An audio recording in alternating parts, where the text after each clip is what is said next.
I can't believe they did that to me. That's not what they said they were going to do. What a liar. I didn't mean that when I said that. Yeah, those words came out of my mouth, but I didn't mean it literally. Good morning and welcome to God's Resistance. God's Resistance is local in Wilkes-Barre in the Wyoming Valley and spreading elsewhere. If you need someone to talk to or pray with and are interested in joining a small group to help you live as a disciple of Christ, stay tuned for contact info. My name is Eric Samborski. I want to thank you for tuning into God's Resistance, where we resist sin, self, the devil, and the world. You can hear us every Sunday at 9 a.m. on WITK 1550 AM and 94.7 FM. If you miss the radio program, then look for the God's Resistance podcast on your favorite podcast platform and YouTube every Sunday at 9 o'clock in the morning. You're going to find previous episodes that are on there as well as other content. You can find us at godsresistance.com. That's our hub. And then look for us on the social media platforms, Facebook, Twitter, Gab, YouTube, Rumble. And you can spell or look for God's Resistance by spelling it GODSRESISTANCE. Make sure to like and follow us and turn on notifications for helpful spiritual content and to be a part of our community.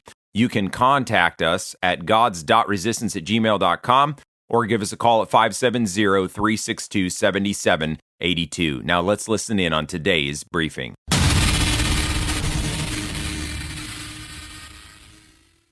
People think lies are not that big of a deal.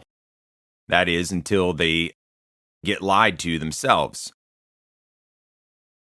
They want truth in relationships. You know, if somebody is either boyfriend, girlfriend, or they're married, they want truth inside of a relationship. We want our politicians to be truthful. We want them to say what they mean and mean what they say, and then we want them to do what they said they were going to do. But the thing is we don't really put those same kind of constraints on us at large. Some might, but oftentimes it's so easy to point the finger at everybody else and that they're not doing things truthfully. And I don't like the way that this is going or that's going. And we get upset about it. And I think that, well, it's rightfully so because lying isn't good. But we need to turn those guns back to ourselves just the same. It's okay for me to, not come through in the things that I said and not mean what I say, but it's terrible when anybody else does it to me.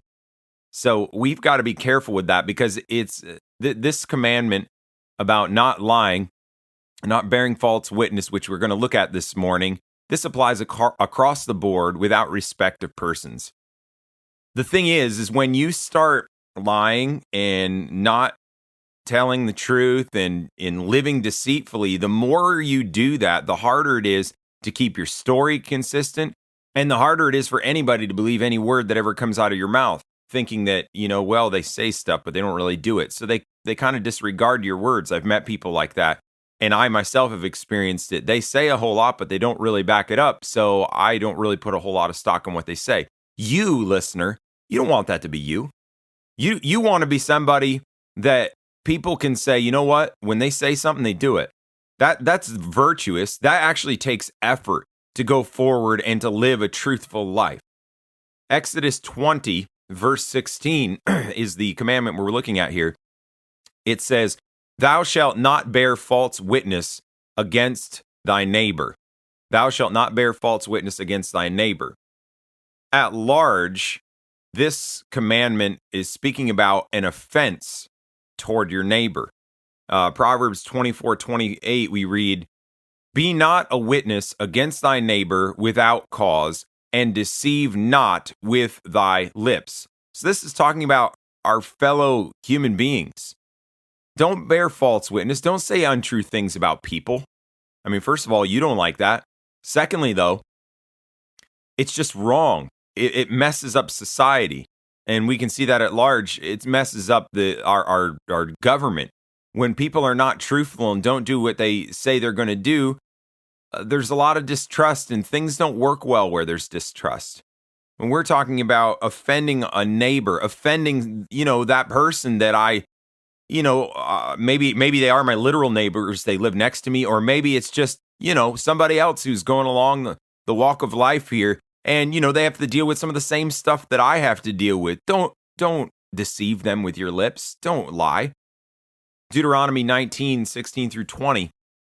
We read, if a false witness rise up against any man to testify against him that which is wrong, then both the men, between whom the controversy is, shall stand before the Lord, before the priests and the judges, which shall be in those days. And the judges shall make diligent inquisition, and behold, if the witness be a false witness, and hath testified falsely against his brother, then shall ye do unto him as he had thought to have done unto his brother. So shalt thou put the evil away from among you, and those which remain shall hear and fear, and shall henceforth commit no more any such evil among you. So here you find this bearing false witness against one another. Oftentimes we can think about this better if we think about it in the court of law. So somebody says, so-and-so did this. The other person says, no, I didn't. I did such and such. And if you just leave it between these two people, they both are going to stand firm on their ground and say the other person's wrong. So we need to go to the next step. The next step is we go before judges. We go before a jury. Here it was a different system in the Old Testament as far as the Bible is concerned, but the principles that we have in our government came from the Bible. And we go before judges, we go before a jury, they hear out the case, they ask questions. It says diligent, I think it said inquisition, asking questions diligently to get to the truth, and then corroborating the different witnesses and testimonies that are had to get to the truth. Because we don't want there to be somebody getting away with lying and then making somebody else suffer for a lie. That is ultimately what's going on. And people do suffer greatly because of lies. They suffer in the workplace because of lies. They suffer in families because of lies. They suffer in society because of lie. It's terrible. God hates lying. So this commandment is speaking about the effects that we have on our neighbors because of lying, how we can ruin them and all. We don't want to bear false witness against our neighbor. It is worthy of note, though, that you also can lie to God. We read about this in Acts chapter 5, verses 3-6. Peter said to Ananias, why hath Satan filled thine heart to lie to the Holy Ghost and to keep back part of the price of the land? Whiles it remained, was it not thine own? And after it was sold, was it not in thine own power? Why hast thou conceived this thing in thine heart? Thou hast not lied unto men, but unto God. And Ananias, hearing these words, fell down and gave up the ghost, or he died, and great fear came on all them that heard these things, and the young man arose, wound him up, and carried him out, and buried him. Wow. So here, Ananias and his wife Sapphira, they saw all these other people giving away all of their goods and laying it at the apostles' feet for the cause of the kingdom and for those that were God's. The problem is that they pretended to do the same thing as everyone else because they wanted that status or reputation among the people, but they didn't actually do it. So Peter said, you lied to God. You lied to the Holy Ghost. So we have to be careful. We don't want to lie to people, and we don't want to lie to God. So I want to start with the first basis that lying is wicked. We think lying happens so much in society, it's almost like we're numb to it. It's not a problem anymore. But lying is very wicked. Exodus 23:1. We read, thou shalt not raise a false report. Put not thine hand with the wicked to be an unrighteous witness. Essentially, this verse is telling us, if you lie, you're throwing your lot in with the wicked, and you are in fact wicked. That's very simple and straightforward. God says if you lie, you are a wicked person. You are contributing to wickedness all around. And you yourself are a wicked person. So we need to get that in our minds. Lying is wicked. It's not good. It's not right. No good comes of it. And you may be saying, hold on. I think there can be some good that come out of it. We're going to look through that in a little bit, but just hang on with me. The origin of deceit and lies is also important for us to know or understand. That the origin of deceit and lies is the devil himself, Satan. Jesus said in John 8:44, to the religious leaders of those days, you are of your father the devil, and the lusts of your father ye will do. He was a murderer from the beginning and abode not in the truth, because there is no truth in him. When he speaketh a lie, he speaketh of his own, for he is a liar and the father of it. He's the father of lies. So Satan himself is the father of lies.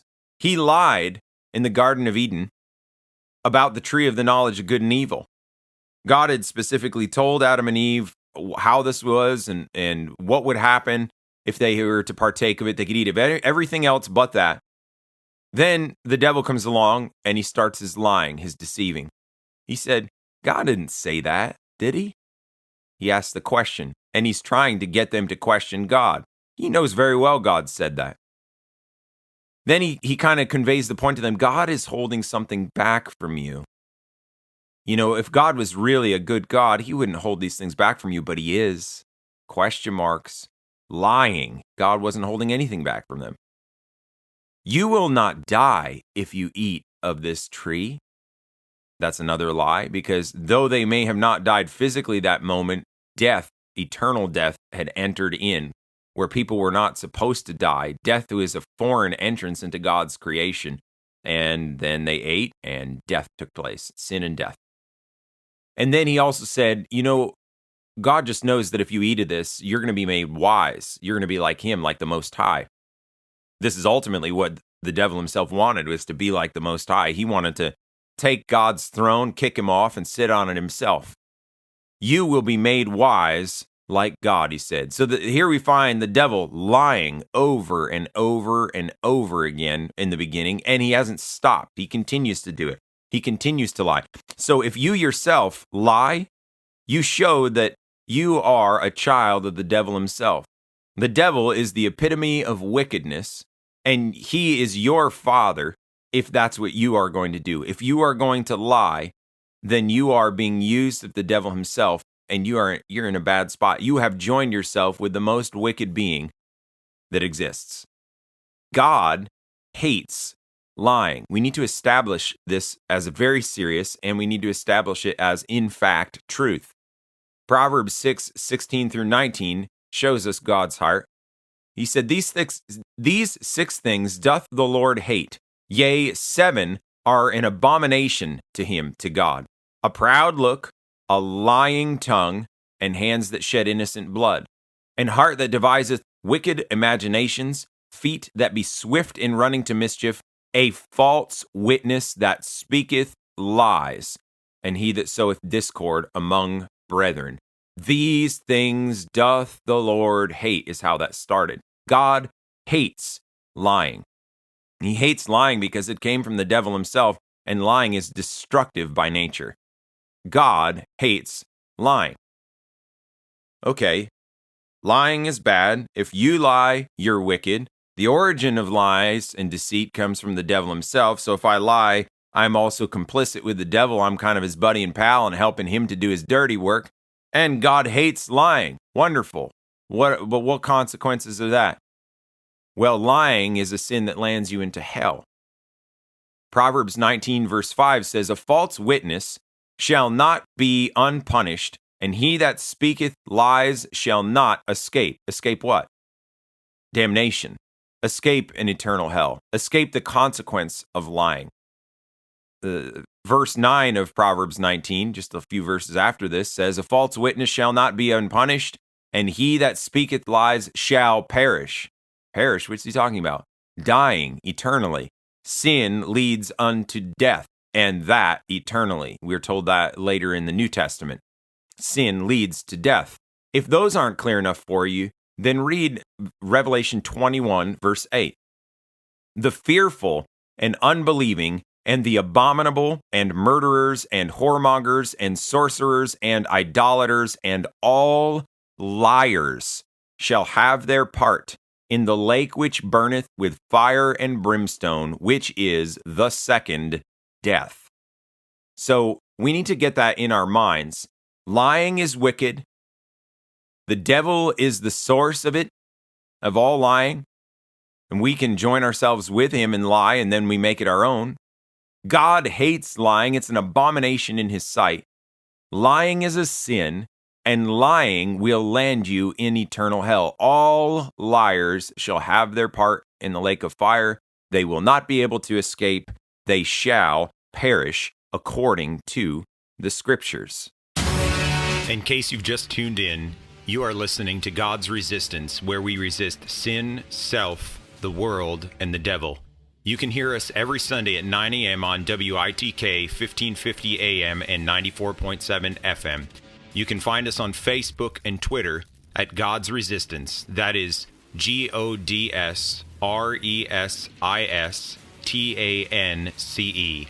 You can also email us at gods.resistance@gmail.com or call us at 570-362-7782.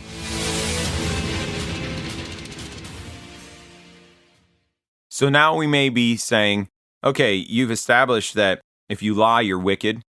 It's wrong, all that kind of stuff. What is lying? I don't want to do this. What does it look like? Well, how does this get fleshed out? I want to avoid this. That's a good thing to understand. Or it's not even just avoiding. It's not that we just have to live a better life and stop lying, though we should. It's that if I am doing these things, I'm guilty and I need help. There's got to be a remedy here, and there is a remedy. We'll get to that later. But what is lying? I'm going to go through a bunch of different things, and there's not necessarily a specific order to all of this, but just giving us an idea of lying, and how we can be complicit to it, or how we should war against it, all those kind of things. So what is lying? Well, if we know that somebody is wrongfully accused and we're not defending them when we have knowledge, we are complicit to the lie. We're in bad shape. There was a very famous American preacher back in the 1800s. His name was Henry Ward Beecher.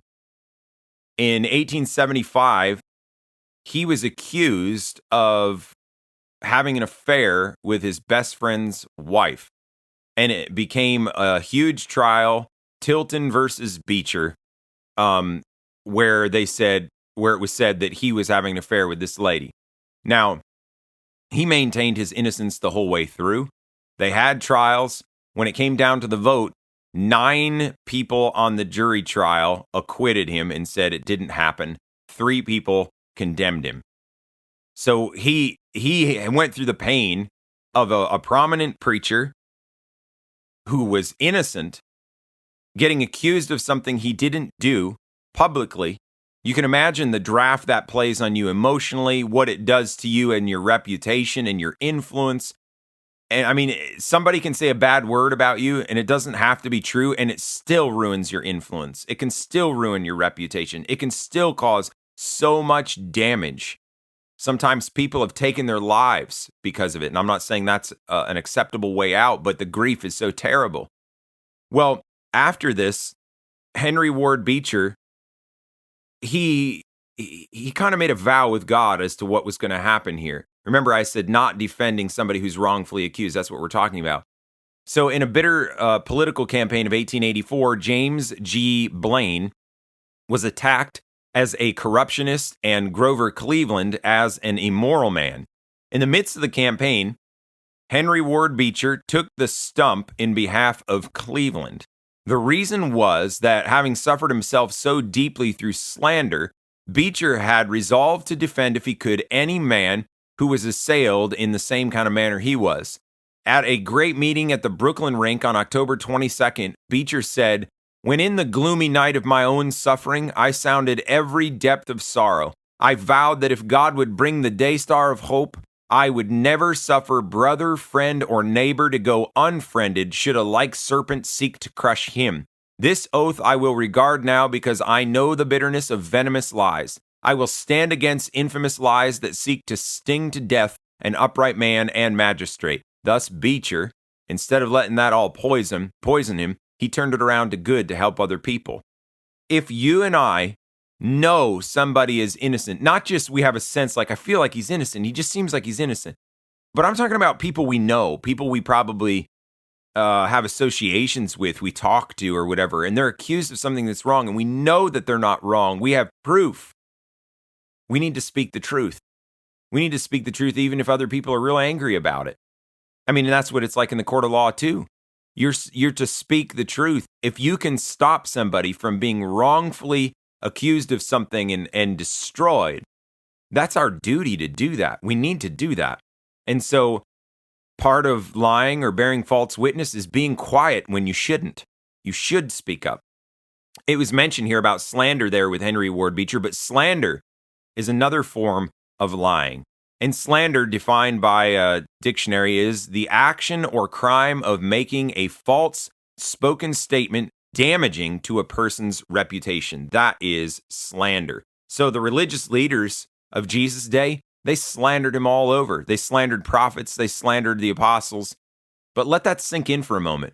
The religious leaders slandered Jesus. Aren't they supposed to be the ones that are moral and upright and doing what's right and being good? What do you mean they slandered? They lied? Don't they know the Bible speaks against that? That's the thing. If you don't have reality with God in your heart, you can act religious all the day long, but it doesn't mean you got the goods inside.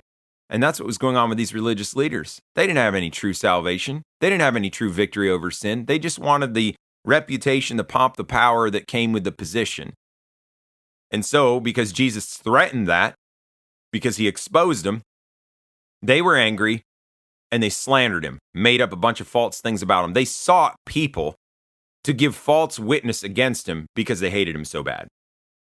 Okay, so we see that happening to the Son of God inside of the scriptures, this slandering. I would say the same thing happened, spewing of slander from both sides throughout Trump's presidency. People are spewing things against Trump and saying he did and said and this, that, and the other. Maybe sometimes it was true, but I rest assured a whole chunk of what was said wasn't true. Trump, he could have done the same thing.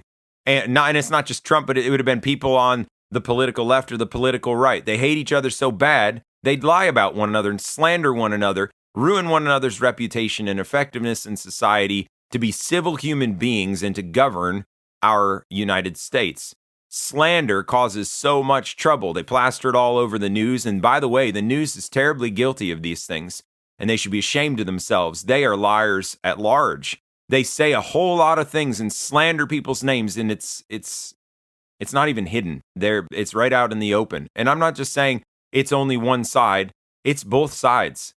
They're slandering because they have an agenda. They have an end they want to get to, and they don't care how they get it, so the end justifies the means. That's not the way God looks at things, though.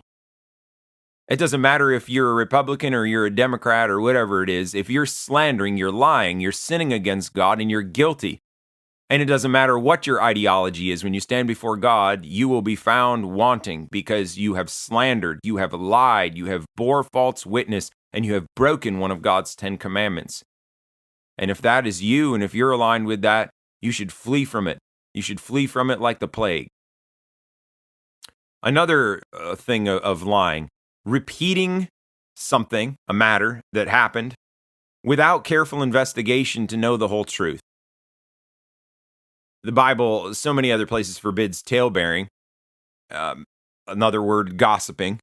And really, gossiping is a form of lying because often when you hear something, you hear a story, some juicy fact, you don't have all of the facts that are in there. You don't know everything. So you're repeating one part of it, therefore causing or creating an impression or creating a picture that is not entirely accurate. And so you are repeating a lie. You are causing a lie by what you're doing. And so we need to be careful to not just repeat things we hear without careful investigation to know the truth. Sometimes we need to stay out of it because we don't know enough. I know that sounds a little funny because earlier I said, if you know someone's innocent and you don't speak up, that's bearing false witness. You need to be true. You need to say what's true and know it like that. But the other side is true also. If you don't know everything that's going on or you're not really involved with the situation, you probably should just stay out of it. So we've got those responsibilities on both sides. We've heard the expression, I mentioned this in the beginning that, I was going to try and deal with this a little, but white lies.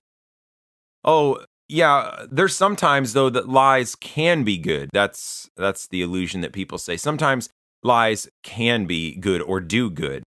But white lies steal the responsibility of the one being lied to. And you say, what in the world are you talking about? If you don't tell the truth to someone because you're afraid to hurt somebody's feelings, what good are you doing for them? Like, I'm not saying that we need to just go ahead and say, well, that's the truth. That's a blunt truth. Take it or leave it. But I'm saying if we're lying to protect somebody, we're not really helping them. I've told my children this so many times. They will come to me and they'll say, such and such happened to me and it's not fair. Now, I could say, well, that isn't fair and that needs to be switched or that needs to be, righted or whatever. And I try and do that and I try to be as fair as I can. But I also try and tell my kids, even if they were wrong, I say, this is life. Life is not fair. People don't play by the rules. People are nasty. And they won't do things that are right. And you're going to have to deal with those things. So you have to know right now how to deal with your feelings being hurt or unfairness or injustice. You have to deal with that because it happens in life. It also takes away responsibility when we give a little white lie from somebody that maybe they need to change. Maybe in hearing the truth, they will change, or at least they have an opportunity to cope with the truth. So white lies are not good. It's not okay to lie. We don't have to tell all the truth, like all the pieces or whatever if it's not profitable to a situation, but we shouldn't be lying either. Also, lying is making false impressions about people. Well, that person's kind of I didn't say anything about him, but I did kind of give the false impression about him, or I did something to kind of blacken their character. Flattery, that's another form of lying. Saying that you're so glad to see someone when you're really not, and in some respect, you'd be better off if you never saw the person. So don't flatter someone and tell them something that's not true. Or praising somebody, an individual, when your praise is not true. Or you're praising them because it's going to benefit yourself. Oh, you're just so wonderful, and oh, you did so well, and then you talk about them differently when you're not around them. That's a form of lying. Also, saying the truth with the intent to deceive. Like if you were a guy selling a car and your car has had troubles and you're in and out of the shop trying to get this fixed, and then somebody comes to look at your car and says, so, is the engine okay? And your answer is, it started up just fine this morning. You're trying to convey to them that there's nothing wrong with the car by a true statement. So your intent is to deceive. You are manipulating facts to create a certain narrative that will benefit you. That's lying, and it needs to be abandoned. That is terrible. With all this being said, we do need to use discretion. You don't always have to tell all the information about something. Somebody says, how's my new outfit? It may not be very tactful to say it's as ugly as can be. You can say, well, it's not really something I, would pick, or however you need to do it. There may be a more tactful way about it. We're not saying to be blunt and nasty, but we don't want to lie, and we need to use discretion. So God help us there. So listener, have you lied? Have you slandered someone's name, ruined their reputation by your mouth? Do you gossip, pass along information you don't have all the facts? Do you tell your little white lies? Do you flatter people? Lying is an issue of the heart. We already said God hates lying. All liars shall have their part in the lake of fire, according to the scripture. And if that's you, you're guilty, and you've broken one of God's 10 commandments here. And being guilty, you're headed to hell. And God has put Jesus as a substitute for you if you repent and believe. There's still hope for you if you are listening to this right now, even though you may have been found out by God. Your next step is to call 570-362-7782 or email gods.resistance@gmail.com. Introduce yourself to me. I'd love to set up a time to meet with you, coffee shop somewhere. I can coach you and help you in your journey with God. Also, make sure to like and follow us on our social media accounts for more teaching and preaching, connecting with other people. I want you to tell your friends about our social media account as well. And also tell your friends about this broadcast every Sunday at 9 a.m. on WITK. But above all, join the resistance, God's resistance.